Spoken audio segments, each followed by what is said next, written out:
सिद्दीकी साहब, आप अभी तक गए नहीं? मैडम, आपको मैंने रूम में भी देखा।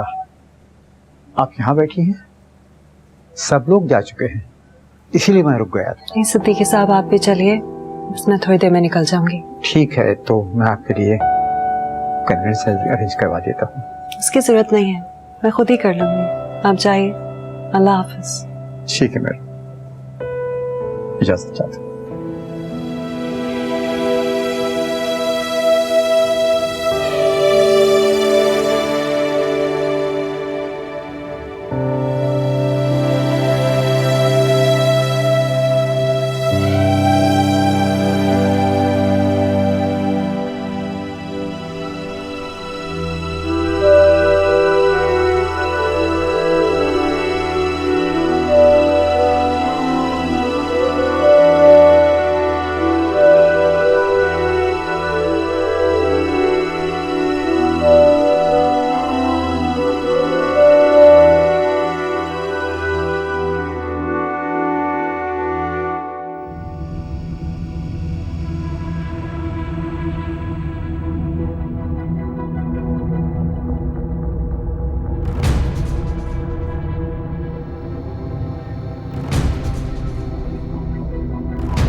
बिस्मा, इतनी देर बेटा? खैरियत?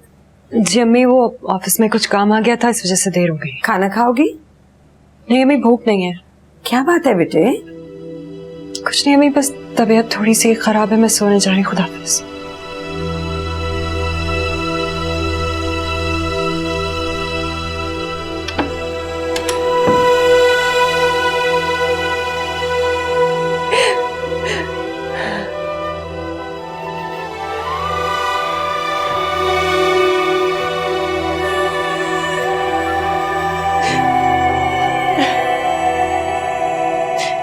क्यों छोड़ के चले गए मुझे अकेला? तो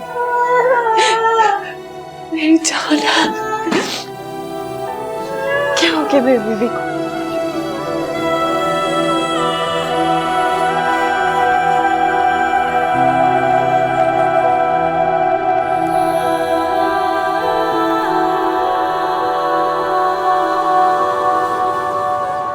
शुक्र है अल्लाह का, जब बुखार हल्का लग रहा है।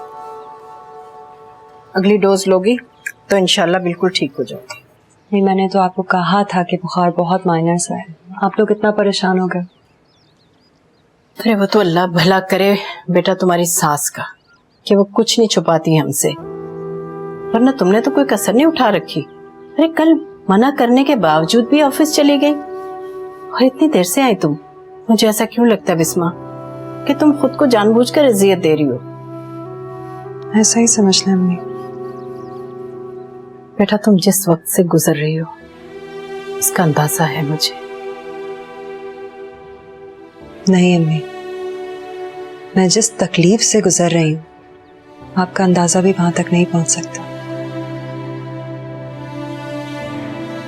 एक बात कहूं, बुरा मत मानना बेटा, मुझे तुम्हारी सास ने सब कुछ बता दिया। क्या बता दिया? उस लड़के के बारे में। मुझे अम्मी के सामने इस बात का जिक्र ही नहीं करना चाहिए था। देखो बेटा, हम सबको तुम्हारी फिक्र है, इसलिए एक दूसरे से कोई पर्दा नहीं रखते। अच्छा मुझे ये बताओ, उसने दोबारा तुमसे राब्ता करने की कोशिश की? नहीं अम्मी, तो राब्ता किए बगैर ही मुझे बर्बादी के दरवाजे पर लिया, लेकिन मैं हारने वालों में से नहीं हूं। बेटा हो सकता है उसके बारे में तुम्हारी कुछ गलत फहमियां हो। अगर वो ये सब कुछ तुमसे शादी करने के लिए कर रहा है तो बेटा तुम्हें इस बारे में ठंडे दिमाग से सोचना चाहिए। आप क्या कहना चाह रही हैं? बेटा, अगर तुम उसकी शादी की पेशकश के बारे में सोच लो तो इसमें कोई बुराई नहीं है। हो सकता है ये तुम्हारे हक में बेहतर हो। अम्मी, आपने ये बात सोच भी कैसे ली कि मैं उससे शादी कर लूंगी? मैं आपकी बेटी हूं या वो? मेरी बात को सही तरजीह देने के बजाय आप उसकी साइड ले रही हैं। तुम्हें जितना गुस्सा करना है ना, कर लो बेटा, लेकिन एक बात कान खोल कर सुन लो। हम सबसे तुम्हारी ये हालत देखी नहीं जाती। तुमने हमेशा अपनी मनमानी की और हमने तुम्हारी हर ख्वाहिश पर अपना सर झुका दिया। लेकिन मैं तुम्हें इस तरह खुद को तन्हाई के हवाले करते हुए बर्बाद होते हुए नहीं देख सकती।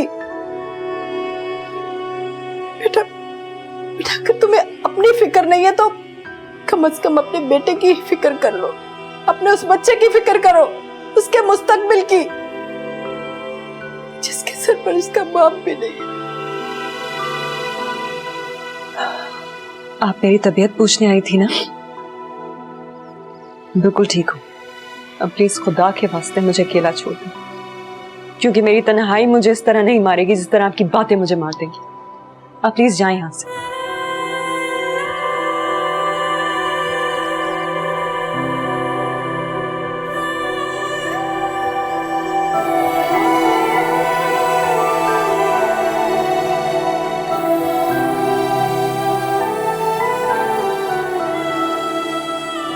ये वाला हमें फ्राइडे को करना है और मैथ वाला काम हमें बिल्कुल जितनी भी हमारी अपडेट्स हैं हमने इसको थ्रू आउट लेके चलना है। अस्सलाम वालेकुम।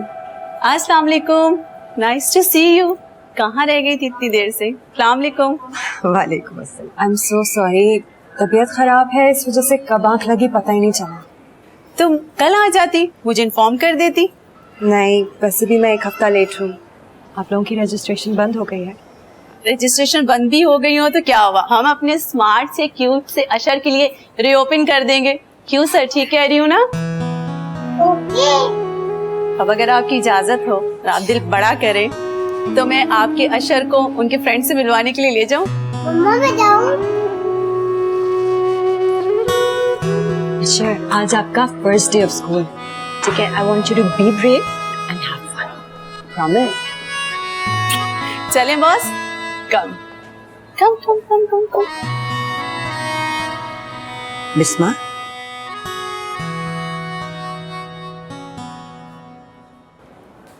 ये तो बहुत महंगा स्कूल लग रहा है बेटा। अम्मी, मैंने नियत करके आशा के लिए जो पैसे जमा किए हैं, मैंने आज तक उनको हाथ नहीं लगाया। हालांकि आप जानती हैं कि मुझे इस वक्त पैसों की कितनी ज़रूरत है, लेकिन जो मेरे बेटे का है उस पर सिर्फ उसी का हक है। पैसे तो खत्म हो जाएंगे बेटे, और आशिर बहुत छोटा है अभी, उसे कोई फर्क नहीं पड़ेगा अगर तुम उसे यहाँ नहीं पढ़ाओगी। नहीं अम्मी, अल्लाह बहुत बड़ा है, कुछ ना कुछ हो जाएगा। मैं आने वाले कल के खौफ से आशिर का आज नहीं खराब करना चाहती। मैं उसे वो सब देना चाहती हूँ जो शहरी उसे दे पाता है। आप फिक्र ना करें।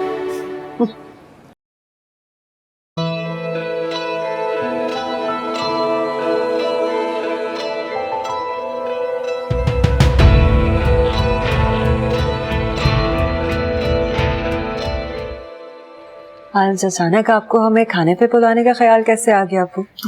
खाना तो ऐसे एक बहाना है। मैं तो अपने नवासे से मिलना चाह रहा था भाई। देखा अम्मी, मैं तो किसी को याद ही नहीं। ऐसे ही होता है, अब इतने प्यारे बच्चे के होते हुए तुम्हें कोई कैसे याद रखेगा बेटे। चले इसी बहाने अम्मी के हाथ के खाने का तो मजा आएगा। एक्चुअली मुझे तुमसे कुछ बात भी करनी थी बेटा, और मैं ये भी चाहता था कि भाभी की मौजूदगी में ही बात हो। बोले अबू। क्या सोचा है तुमने अपने मुस्तकबिल के बारे में? कुछ तो सोचा होगा। आज अचानक से सबको मेरे मुस्तकबिल की इतनी फिक्र क्यों हो गई? खैर, आज अचानक तो नहीं। मैं बाप हूं और मुझे जाहिर है तुम्हारे मुस्तकबिल की फिक्र तो होगी। मुझे मालूम है तुम कारोबारी तौर पर भी बहुत परेशान हो, सारा दिन तुम काम करके हलकान हो जाती हो, और फिर हम कोई मदद करना चाहें तो हमारी मदद भी नहीं। अब्बू मैं सब कुछ संभाल रही हूँ, आप फिक्र मत करें प्लीज। फिक्र तो होगा। बिस्मा, तुम्हारे लिए एक रिश्ता आया है। आप लोग इस तरह हाथ धोकर मेरे पीछे क्यों पड़ गए? मैं आपको बता चुकी हूँ मैं हरगिज शादी नहीं करना चाहती। और अब्बू आप ये बात मेरे शौहर की वालदा के सामने कर रहे हैं, आप मुझे इतना शर्मिंदा तो ना करें। मैं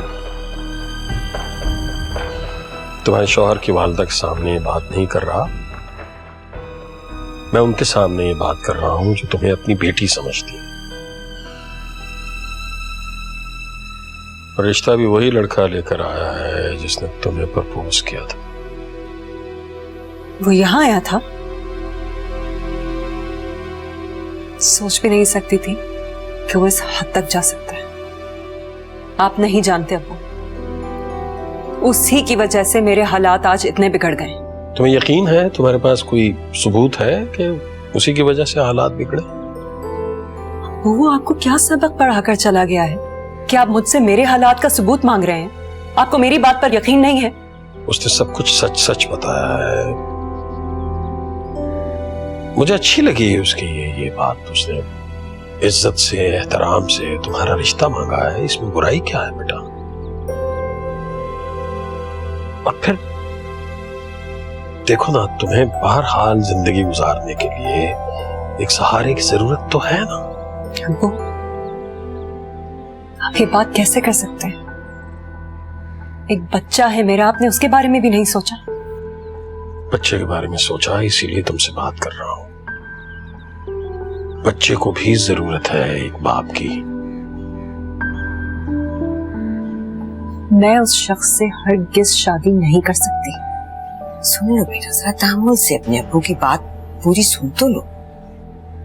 नहीं अम्मी, मुझे लगता था कि आप सब मेरे अपने हैं, लेकिन यहाँ तो आप सब इकट्ठे मिलकर मुझे आग में झोंकना चाहते हैं।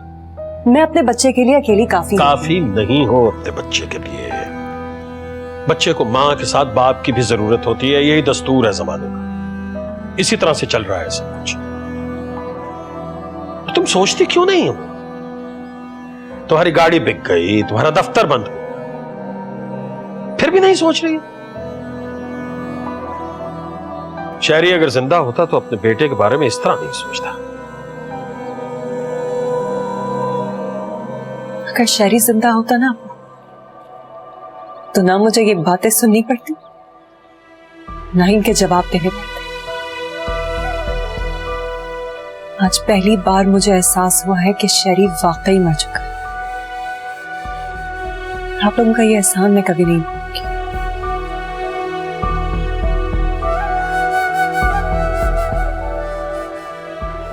माफ कीजिएगा भाभी, मुझे उम्मीद है कि कम से कम आप मेरी बात समझ लेंगे।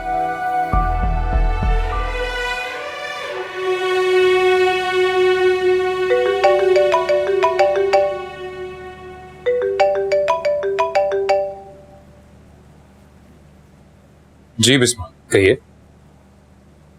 बिस्मा शहरियार।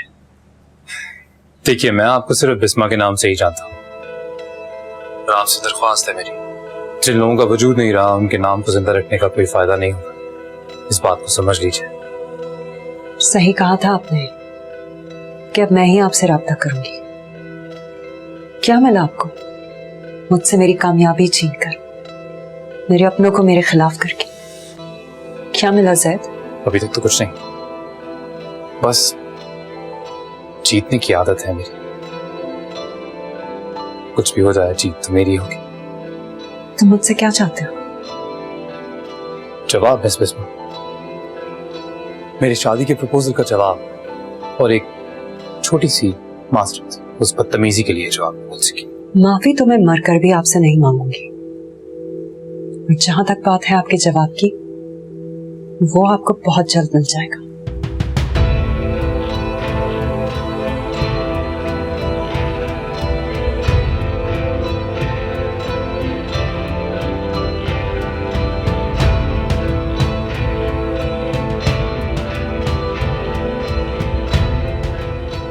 अस्सलाम वालेकुम। सबिया मैडम ऑफिस में है? जी शायद इनसे कोई मिलने आया हुआ होगा, आप वेटिंग रूम में चली जाए। शुक्रिया। ये ठीक नहीं था जैद। यू नो, पूरी दुनिया को पता है कि बिस्मा का काम तुम्हारी वजह से खत्म हुआ है। अमीन, अगर तुमने उसको इंसल्ट ही करना था तो बेइज्जती कर देते। ये सब करने की क्या जरूरत थी? मुझसे पूरी जिंदगी में कभी किसी ने इतनी बदतमीजी से बात नहीं की, सोचा भी नहीं होगा शायद। और इसको भी जरूरत नहीं थी। और इनफैक्ट ये चाहती तो शादी का जवाब बहुत ही आराम से दे सकती थी, पर शी चोज टू मिसबिहेव। और ये करके इसने अपनी कब्र खुद खोदी है। मैंने कुछ नहीं किया। जिन्हें पसंद करते हैं उन्हें इतनी तकलीफ नहीं देते। और उसका तो एक बच्चा भी है। जानता हूं, अच्छी तरह जानता हूं। इसलिए मैं कभी भी उसे किसी भी तरह का कोई नुकसान नहीं पहुंचाना चाहता था।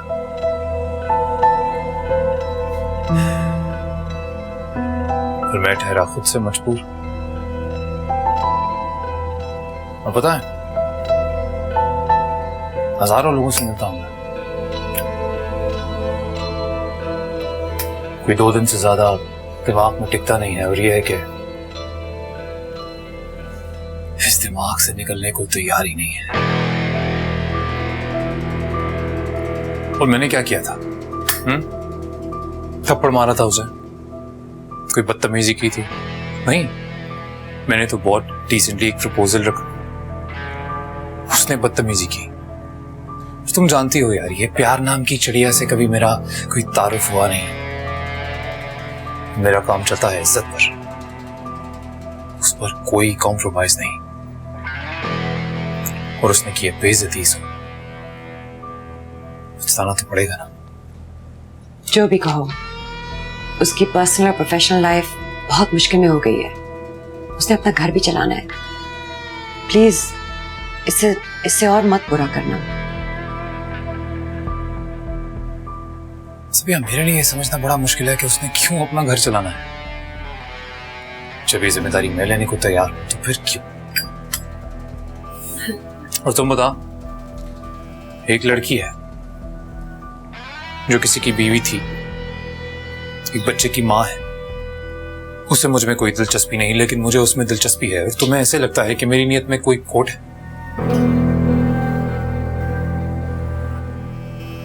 लगता है तुम्हारा तो दिल आ गया उस पे। बहुत खतरनाक खेल खेलने वाले हो। मोहब्बत और अना में तुम दोनों मारे जाओगे। एनीवे, आओ चाय तो पियो, तुम्हारी चाय सारी ठंडी होगी।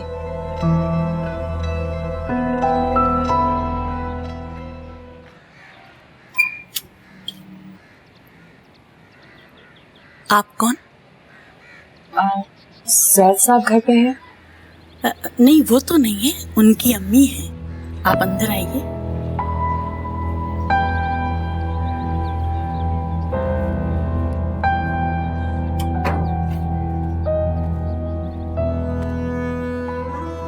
आप प्लीज बैठे, मैं बुला के लाती हूँ।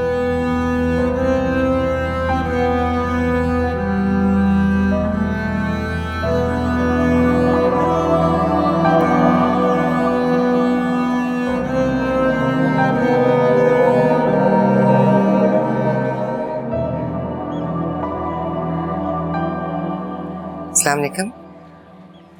वालेकुम अस्सलाम। मैं आपको जानती हूँ। शायद। आप जैद की कुलीग हैं? नहीं, मैं वो लड़की हूँ जिससे आपका बेटा जबरदस्ती शादी करना चाहता है। ओह, मैं एक खुशखबरी जैद को खुद देने आई थी ताकि वो मेरी हार का जश्न मेरे सामने ही मना ले। लेकिन अब आप उसको खुद बता दीजिए कि एक हारी हुई लड़की खुद चलकर आपके दरवाजे तक आई थी, जिसको आपके बेटे ने कहीं का नहीं छुआ, जो पहले मोहब्बत करके अपने माँ बाप के सामने हार गई, फिर अपना शौहर हार गई, और अब आपके बेटे की जिद की वजह से अपना मुकाम और अपना वकार भी हार गई। कह दीजिएगा उसे। अरे एक मिनट, मेरी भी बात सुन लो। इतना कुछ कह ही दिया है तो अब अभी आओ, बैठो। नहीं, मैं यहाँ बैठने नहीं आई। आप सिर्फ उसको कह दीजिएगा कि बिस्मा शहरियार खुद चलकर उसके घर तक आई थी। हाँ, लेकिन अगर इतनी बात कर ही चुके हो, थोड़ी बात मेरी भी सुन लो। क्या करूंगी मैं आपकी बातें सुनकर?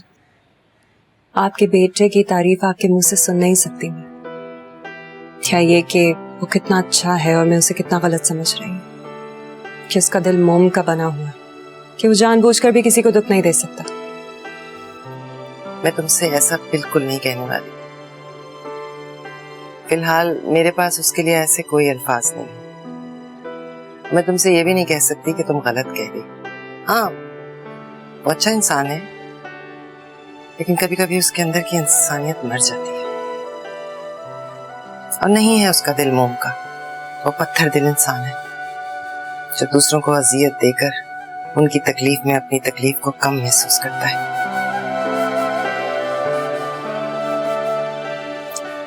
हर किसी को अपनी जिद की आग में झुलसते देखना चाहता है, चाहे वो उसकी माँ ही क्यों ना हो। मैं जानती हूँ उसकी रग रग में जहर भरा है। वो अगर तुम्हें पसंद करने लगा है तो कोई बात तो होगी।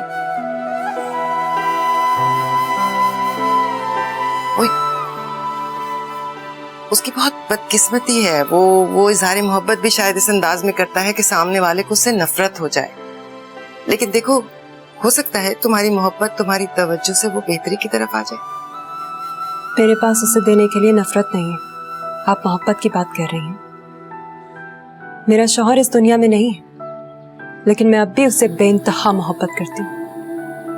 एक बच्चा है मेरा, जिसकी जरूरतें अब मैं पूरी नहीं कर पा रही, वो भी आपके बेटे की वजह से। क्या कहूँ तुमसे? ना मैं उसकी हमायत कर सकती हूँ, ना तुम्हारी बातों को झुठला सकती हूँ।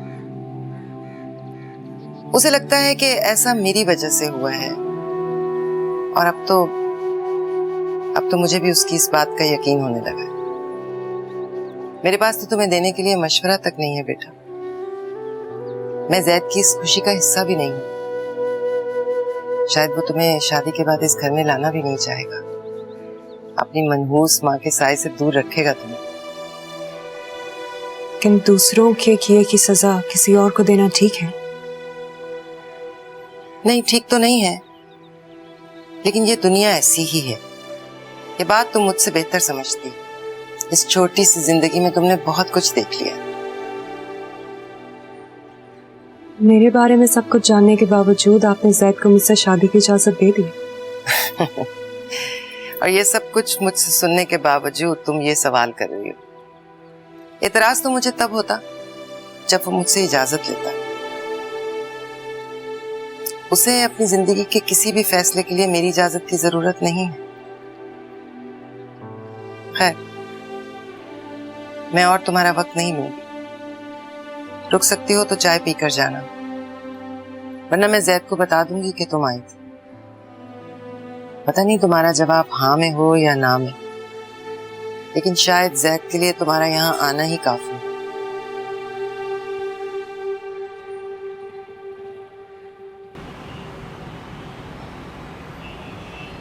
अस्सलाम वालेकुम। वालेकुम सलाम। बेटे बड़ी देर कर दी, परेशान होना शुरू हो गई थी मैं। अब फोन भी नहीं उठा रही थी। तो क्यों करती हैं आप मेरा इंतजार अम्मी? ये क्या बात है? तुम्हारा इंतजार नहीं करूंगी तो और किसका करूंगी बेटे? और अगर मैं ना हुई तो फिर किसका इंतजार करेंगे?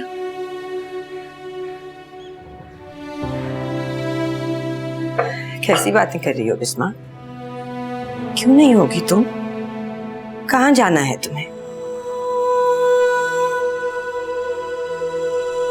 बिस्मा बच्ची, हुआ है। जाना नहीं चाहती, लेकिन जाना पड़ेगा अम्मी, और कोई रास्ता नहीं है। क्या बात है बिस्मा? उस जैद ने फिर कुछ कहा है तुम्हें?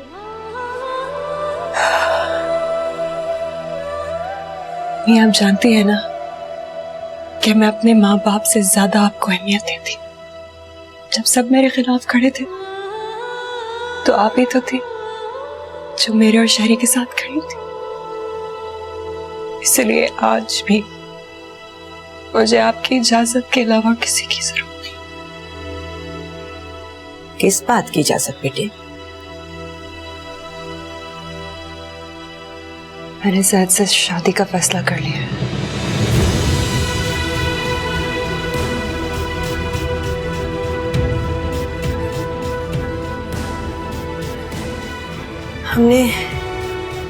हमने तुम्हारी दूसरी शादी की बात तुमसे तुम्हारी खुशी की खातिर की थी बेटे। खुद को अजियत दे के कोई ऐसा फैसला मत करो। मम्मी, मेरी खुशी 4 साल पहले मिट्टी तले दफन हो गई थी। अब जो कुछ भी है वो जरूरत और मजबूरी के तहत है। मैं जानती हूँ कि आगे जाके मेरे बेटे को ऐसी बहुत सी चीजों की जरूरत पड़ेगी जो मैं उसे नहीं दे सकती, मेरी हैसियत नहीं। मेरे पास है मेरे वालिद की दी हुई एक छोटी सी जायदाद। मैंने की है किसी से बात उसको बेचने की, हो जाएगा कुछ अरसे तक गुजारा। मत करो।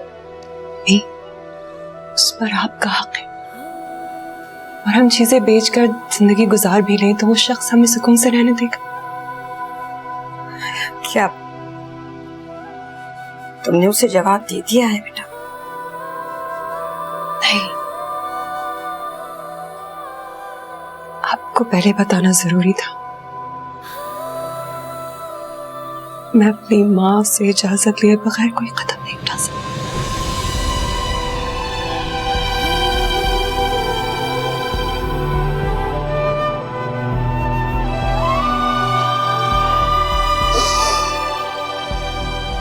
इतना प्यार मत दो कि तुम्हें छोड़ना मुश्किल हो जाए।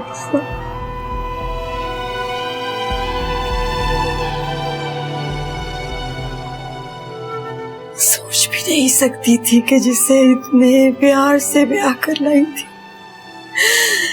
एक दिन फिर उसे रुखसत करना पड़ेगा। बड़ा जुल्म किया है जिंदगी ने, बड़ा जुल्म किया है, बड़ा जुल्म किया।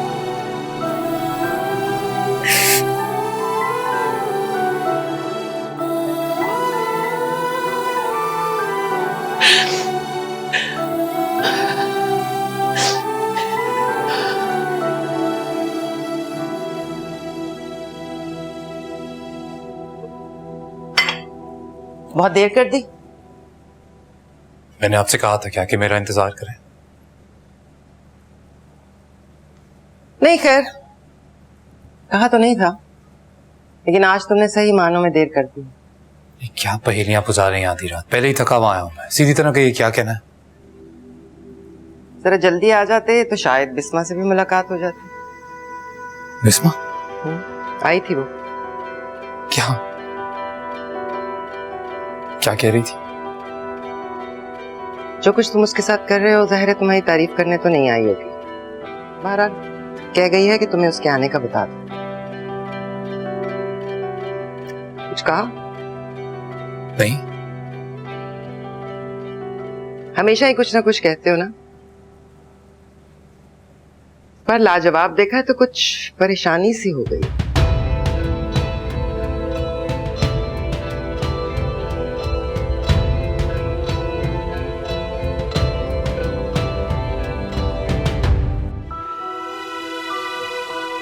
मेरी तन्हाइयों से कहना मैं अकेला नहीं, दिल की दुहाइयों से कहना मैं अकेला नहीं,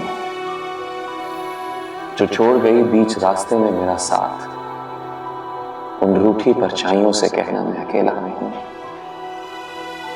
जिनके डर से तू रहती है मुझसे खफा खफा, उन रुसवाइयों से कहना मैं अकेला नहीं, मेरे आंसू सुनाते हैं जिस मोहब्बत की दास्तां, उन गवाहियों से कहना मैं अकेला नहीं। तुझे चाहा था और चाहूंगा हमेशा बेइंतहा, अपनी बेवफाइयों से कहना मैं अकेला नहीं, मेरी तन्हाइयों से कहना मैं अकेला नहीं।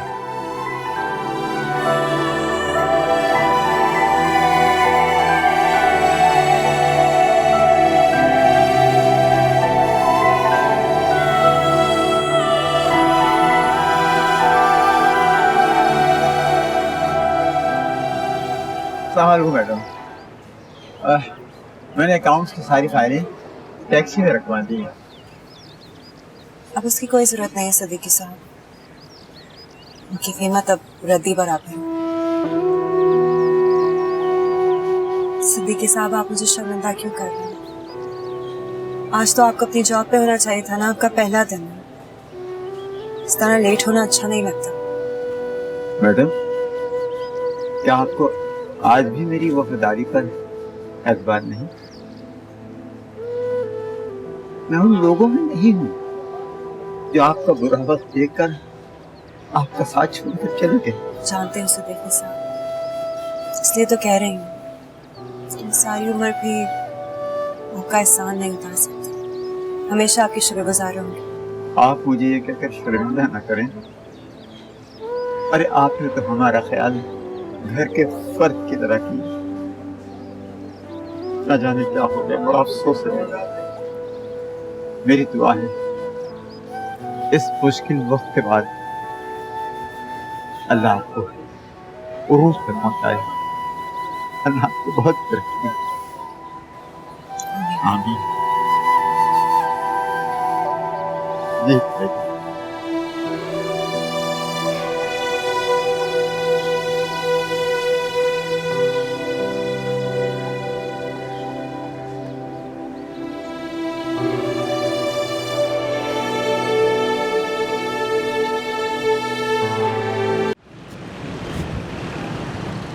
फूड प्रोसेसर खराब हो गया है, आपकी दुकान कब हमारे काम आएगी? इस बात का क्या मतलब? मतलब ये है कि नया फूड प्रोसेसर ला दें। उसी को ठीक करवा देता हूँ यार। जो तुम लोगों के हत्थे चढ़ती है चीज, उसे खराब कर देते हो। ये कमाल ही हो गया। तुम लोगों की मानू तो बस चला चुका दुकान। क्या करें अब्बू, अकेली औरत है, आप इसे फरमाइश करेंगे। बिस्मा, मेरी बच्ची, यार शुक्र अल्लाह का। इधर बेटा, आओ आओ आओ। अरे ऐसे नाराज होकर गई कि पलट के दोबारा खबर ही नहीं ली तूने, हैं? सॉरी, दरवाजा खुला था इसलिए इजाजत बगैर अंदर आ गई। कैसी बातें कर रही हो बेटा, ये तुम्हारा अपना घर है। मेरा कोई भी घर अब मेरा घर नहीं है। अब खाना वाना खा के जाना है? वो रमीज मिला था, मुझे बता रहा था कि शायद कि मेरा ऑफिस बंद हो गया, यही बताया बस। अच्छा बेटा तुम बैठो, मैं चाय लेकर आती हूँ। नहीं अम्मी, आपको एक पैगाम देना था, देकर चली जाऊंगी।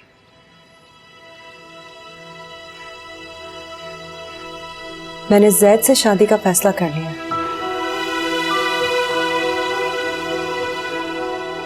अपनी सास को बता भी दिया है और उनसे इजाजत भी ले ली है। आप लोगों को सिर्फ इत्तला देने आई थी। बिस्मा, वक्त और जगह जैद से पूछ के बता दूंगी। आपको खुशी तो बहुत हो रही होगी कि इस बार मैं आपकी मर्जी से शादी कर रही हूँ, चाहे उसमें मेरी मर्जी शामिल हो या ना हो। बैठो सही ना बेटा। चलती हूँ अबू, आप लोगों का इंतजार रहेगा। खुदा। बिस्मा, बिस्मा बेटा मेरी बात सुनो। Bisma, Good. Call me back when you're done.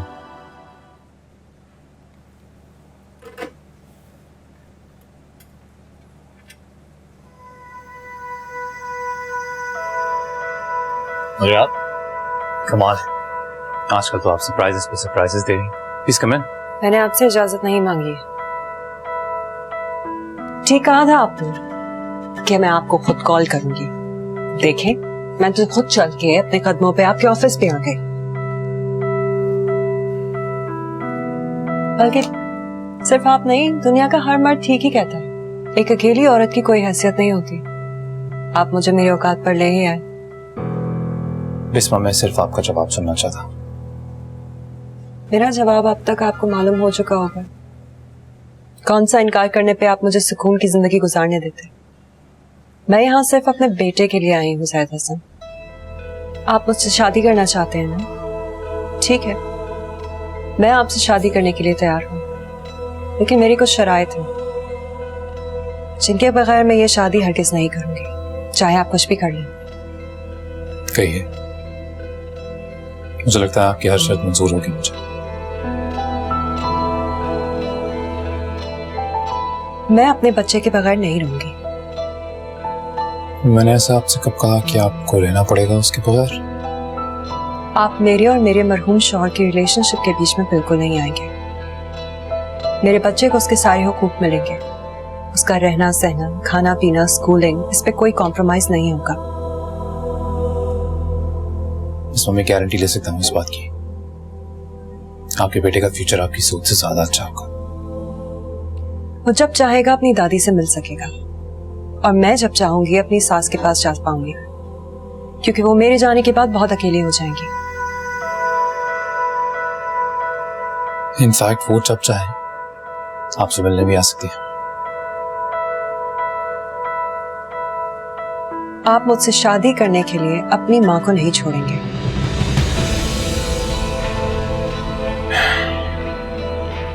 I'm sorry, पर ये शर्त मैं नहीं मान सकता। तो फिर ठीक है, मत करें आप मुझसे शादी। ज्यादा से ज्यादा क्या होगा, जान लेंगे आप मेरी, क्योंकि मेरे पास और कुछ तो बचा नहीं। फाइन, मंजूर है मुझे। मैं इस शादी पर किसी भी तरह की सेलिब्रेशन नहीं चाहती। बहुत सादगी से निकाह होगा। ये तो आपने वही कह दिया जो मैं खुद चाहता हूँ। क्या है ना, मैं तो वो दिन भी सेलिब्रेट नहीं करता जिस दिन पैदा हुआ था मैं। शादी तो बहुत दूर की बात है। और एक आखिरी बात, मैं आपको ये बताना चाहती हूँ कि इस वक्त आपको मेरे अल्फाज बहुत खोखले लगेंगे, लेकिन वक्त के साथ साथ आपको अंदाजा हो जाएगा कि आपने बहुत घाटे का सौदा किया है।